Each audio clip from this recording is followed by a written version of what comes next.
नमस्कार, सत श्री अकाल, राम राम। मैं भारत माता का जय। और आज हम बात करेंगे, एक फिल्म आई थी एक हीरो, और जिसका टैगलाइन था जिसे इतिहास में विलेन बना दिया। उस एक हीरो फिल्म के 10 डायलॉग्स की बात आज मैं आपके सामने करने जा रहा हूँ। या जिसको देश का हीरो होना चाहिए उसे देश का सबसे बड़ा विलेन बना दिया। फिल्म का पहला डायलॉग है, जिसे देश का सबसे बड़ा हीरो होना चाहिए उसे देश का सबसे बड़ा विलेन बना दिया गया। जी, मैं बात कर रहा हूँ नाथूराम गोडसे का, जिसे देश का सबसे बड़ा हीरो होना चाहिए था उसे सबसे बड़ा विलेन बना दिया। और ये विलेन बनाया है हमारे इतिहासकारों ने और हमारे शिक्षाविदों ने, जिनके ऊपर जिम्मेदारी थी उनको बड़ा हीरो बनाने का, उसको हमने सबसे बड़ा विलेन बना दिया। तो ये डायलॉग, इस डायलॉग को आप सुनेंगे और फिल्म का इसका पीछे का बैकग्राउंड और जो सिचुएशन है वो बहुत अच्छा है। के 99% भारतीयों को तो इस चीज़ से कोई मतलब ही नहीं है। और जो गोडसे जी की अस्थियों के बारे में बात करते हैं ना, उनको तो लोग अलग ही नजरों से देखते हैं। इसका जो अगला डायलॉग है उस डायलॉग की मैं बात कर रहा हूँ। 99% भारतीयों को इससे सभी दोस्त रस्सों में बैठे हैं और बैठ के चर्चा कर रहे हैं। चर्चा बहुत गहन हो रहा है। जिस चर्चा का विषय है कि 99% भारतीयों को इससे कोई मतलब ही नहीं है कि देश के क्रांतिकारी उनमें से एक नाथूराम गोडसे के विषय में कोई सोचे, और जो उस विषय में सोचता है उसको लोग अलग ही नजरों से देखते हैं। आप ये डायलॉग देखें। कुछ करने की कोई आयु नहीं होती। अगला डायलॉग, कुछ करने की कोई आयु नहीं होती है। ये वास्तविकता है। ये हम सबको एक रास्ता दिखाने वाला डायलॉग है, हम सबको मोटिवेट करने वाला डायलॉग है कि हम सोचते हैं कोई भी कार्य होगा, हम सामाजिक कार्य करेंगे, देश के हित में कार्य करेंगे, धर्म के हित में कार्य करेंगे। अभी समय ने अभी अपने रोजगार के लिए, अपने व्यापार के लिए समय निकालते हैं। तो ये डायलॉग अपने आप में एक बहुत अच्छा है कि कुछ करने की कोई आयु नहीं होती। आप किसी भी आयु में कुछ आप कर सकते हैं। उसमें उदाहरण भी दिया जाता है झांसी की रानी का, नाथूराम गोडसे का, खुदीराम बोस का और भगत सिंह का, कि उनकी आयु कितने आयु में उन्होंने कितने बड़े बड़े कार्य कर दिए। तो आप भी इस डायलॉग को देख के आप अपने आप को मोटिवेट हो सकते हैं, आगे भी मोटिवेट कर सकते हैं। धरती के एक टुकड़े का नाम देने से उसे मुल्क समझ बैठी। ये डायलॉग है, बड़ा ही फेमस डायलॉग है, बहुत अच्छा डायलॉग है, जिसमें कहते हैं लीड एक्टर और एक्ट्रेस दोनों बात कर रहे हैं, और जिसमें कहता है कि धरती के एक टुकड़े को नाम देने से उसे मुल्क समझ बैठी गया। और ये डायलॉग बिल्कुल सटीक है। और आप जाएंगे दिल्ली, मुंबई या किसी भी अन्य शहरों में जहाँ एक समुदाय विशेष या मुस्लिम विशेष की जनसंख्या वहाँ अधिक है, तो वो लोग अपने आप को एक पाकिस्तान, उसको मिनी पाकिस्तान कहने लग जाते हैं। तो ये एक बहुत सटीक है डायलॉग कि मुल्क के एक, धरती के एक टुकड़े का अलग नाम देने से उसे मुल्क समझ बैठी है। ये डायलॉग देखिए, बहुत अच्छा सिचुएशन भी है। मैं तो यहाँ अपनों को अपनों से मिलाने आया हूँ। अगले डायलॉग की मैं बात करता हूँ, यहाँ मैं अपनों को अपने से मिलाने आया हूँ। बहुत अच्छा डायलॉग है। हम अभी आपने सुना होगा, मोहन भागवत जी ने एक बयान दिया है, जिस बयान में उन्होंने कहा था कि हम सबका डीएनए एक है। तो इसी फिल्म में एक डायलॉग है, बहुत अच्छा डायलॉग है, जिसमें वो कहता है, यहाँ मैं लड़ने नहीं, यहाँ अपनों को अपनों से मिलाने आया हूँ। बहुत अच्छा डायलॉग है। मौलवी से बात हो रही है, पाकिस्तान में बात हो रही है, और पाकिस्तानियों को भी हिंदुस्तानी कभी अलग नहीं समझता। ये हमारा एक नेचर है और हम उनको भी अपना समझते हैं। इस डायलॉग को देखें। तुम्हारे मुल्क में गेहूं चावल की जगह बंदूक की खेती होती है क्या? हमारे मुल्क में आए हुए लोगों का स्वागत खाने पीने की चीज़ों से करते हैं। तुम्हारे मुल्क में बंदूक से, इसीलिए तो चारों ओर बंदूकें चलती है, और अपनों के दुश्मन अपने ही हैं। अगला डायलॉग की मैं बात कर रहा हूँ, तुम्हारे मुल्क में। इस डायलॉग को यदि आपने सुन लिया तो आपके क्या कहते हैं, चक्षु जो है, ज्ञान चक्षु, वो खुल जाएंगे। जिसमें कहता है, तुम्हारे मुल्क में गेहूं चावल की वजह बंदूक गोलियों की खेती होती है क्या?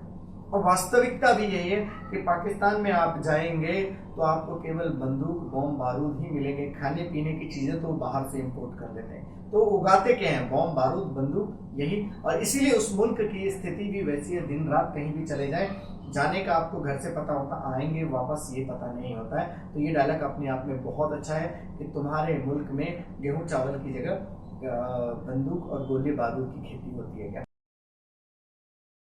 मैं तुम्हें मारने नहीं बचाने आया हूँ। हिंदुस्तानी मारता नहीं, बचाता है। अगले डायलॉग की बात करता हूँ, मैं तुम्हें मारने नहीं बचाने आया हूँ। ये बहुत अच्छा डायलॉग है। आपने नरेंद्र मोदी का एक डिस्कवरी पे सीरियल आया था, उस पर भी आया था। नरेंद्र मोदी ने कहा था, हम अहिंसा में विश्वास नहीं करते, और वास्तविकता भी यही है। हमें अहिंसा पे विश्वास भी नहीं करना चाहिए। परंतु इस डायलॉग की जब हम बात करते हैं तो डायलॉग कहते हैं कि मैं तुम्हें मारने नहीं आया हूँ, मैं तुम्हें बचाने आया हूँ। हिंदुस्तानी मारता नहीं, बचाता है। देखिए इस डायलॉग को, बहुत अच्छा डायलॉग है। मुझे मेरी मातृभूमि से प्यार है, और किसी को मातृभूमि से प्यार हो गया फिर उसे किसी से प्यार हो ही नहीं सकता। ये एक ऐसा रोग है जिसे लग गया तो मरने के बाद भी इसका इलाज नहीं हो सकता। अगला डायलॉग है, जिसे मातृभूमि से प्यार है उसे किसी और से प्यार हो ही नहीं सकता। ये लीड एक्टर और एक्ट्रेस के बीच में प्रेम संबंधों की बात चल रही है, तो बहुत अच्छा डायलॉग है। वो कहता है कि मुझे मातृभूमि से प्यार है, और जिसे मातृभूमि से प्यार हो गया उसे किसी और से प्यार हो ही नहीं सकता। आपने जितने बड़े क्रांतिकारी देखे होंगे, आप चंद्रशेखर आजाद ले लें, भगत सिंह ले लें, खुदीराम बोस ले लें, झांसी की रानी ले लें, उन सबको मातृभूमि से प्यार था और फिर उन्हें किसी से प्यार हो ही नहीं सका। बहुत अच्छा डायलॉग है, सीखने वाला चीज़ है, हम सीखेंगे। फिल्में हमें कुछ सिखाती है, और इस डायलॉग को देखिए, ध्यान से देखिए। मैं कौन होता हूँ उसकी मदद करने वाला, जो नेक काम करता है ऊपर वाला उसकी मदद खुद करता है। अगला डायलॉग है, जो मौलवी और लीड एक्टर के बीच में बातचीत चल रहा है, उस बातचीत में एक डायलॉग आता है, जो नेक काम करता है उसकी मदद तो खुदा करता है, मैं कौन होता हूँ नेक उसकी मदद करने वाला। ये मौलवी कहता है, वो पाकिस्तान के IAS आर्मी हेड को ये डायलॉग बोलता है। बहुत अच्छा डायलॉग है। वो सारे लड़ाके हमारी एजेंसीज एक अदने से लौंडे के सामने सब फीके पड़ गए। एक अदना सा लौंडा। अगला डायलॉग है, जब पाकिस्तान का प्रधानमंत्री बहुत परेशान हो जाता तब जाके ये बोलता है कि एक अदना सा लौंडा हमारे मुल्क की ऐसी तैसी कर। इस डायलॉग को देखिए, बहुत अच्छा डायलॉग है। क्या मकसद है उसका? कोई नथुराम गोडसे है जनाब, जिसकी अस्थियां वहां 70 सालों से रखी हुई हैं। हिंदुस्तानी रिवाज के अकॉर्डिंग उसकी अस्थियां पानी में बहा देनी थी, पर गोडसे की अंतिम इच्छा थी कि जब तक उसका मुल्क भारत एक ना हो जाए और हमारा मुल्क पाकिस्तान वहां ना मिल जाए, तब तक उसकी अस्थियां पानी में ना बहाई जाए। अगला डायलॉग है, गोडसे की अंतिम इच्छा, जो ISI के हेड से पूछा जाता है कि वो किस मकसद से हमारे मुल्क में आया, तब वो कहता है गोडसे की अंतिम इच्छा थी कि जिसकी अस्थियां विसर्जित तब तक नहीं होगी जब तक कि पाकिस्तान वाला हिस्सा हिंदुस्तान में नहीं मिल जाता, भारत में नहीं मिल जाता, तब तक उसकी अस्थियां विसर्जित नहीं होगी। तो ये डायलॉग है। ये डायलॉग आपको गोडसे के विषय में बहुत कुछ सोचने को छोड़ देता है, जिसके बाद आप गूगल सर्च कर सकते हैं, आप लोग इतिहासकारों से बात कर सकते हैं कि गोडसे को हमने हीरो क्यों कहा है। उनका इतना बड़ा बलिदान केवल हमने उनको एक हत्या से हम जोड़ के देखते हैं, परंतु उसके पीछे नहीं देखते कि उन्होंने क्यों किया था, क्या था, और कितना बड़ा बलिदान उन्होंने अपने देश के लिए दिया था। मौत तेरे सामने खड़ी है और बड़ी बड़ी बातें कर रहा है, डर नहीं लगता तुझे? ये मृत्यु है, खुदीराम बोस की ये मृत्यु है, मंगल पांडे की ये मृत्यु है, भगत सिंह की ये मृत्यु है, झांसी की रानी की ये मृत्यु है, नाथूराम गोडसे की मैं मृत्यु से डर के उनके मृत्यु का अपमान नहीं कर सकता। अंतिम डायलॉग की बात करता हूँ। ये डायलॉग बहुत अच्छा है। इस डायलॉग ये अपने आप को मोटिवेट करेगा, आपको देश से जोड़ेगा, और आपके डर, जो भगवान श्री कृष्ण ने कहा है, आपको डर से बिल्कुल अलग कर देगा। वो जब क्या कहते हैं, पाकिस्तान का आर्मी हेड वहाँ आया होता, आर्मी हेड उसे कहता है कि तुझे डर नहीं लगता, मौत तुम्हारे सामने खड़ा है।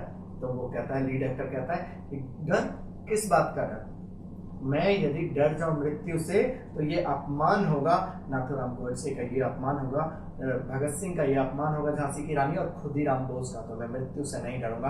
ये हर क्रांतिकारियों के सामने भारत माता सामने है, तो मृत्यु किस बात का। तो ये डायलॉग्स है, 10 डायलॉग्स देखिए, और 10 डायलॉग के बीच में आपके कमेंट्स की मुझे बहुत अच्छे से प्रतीक्षा रहेगी, और साथ में इसे शेयर करना ना भूलें, लाइक और सब्सक्राइब तो आप करेंगे ही।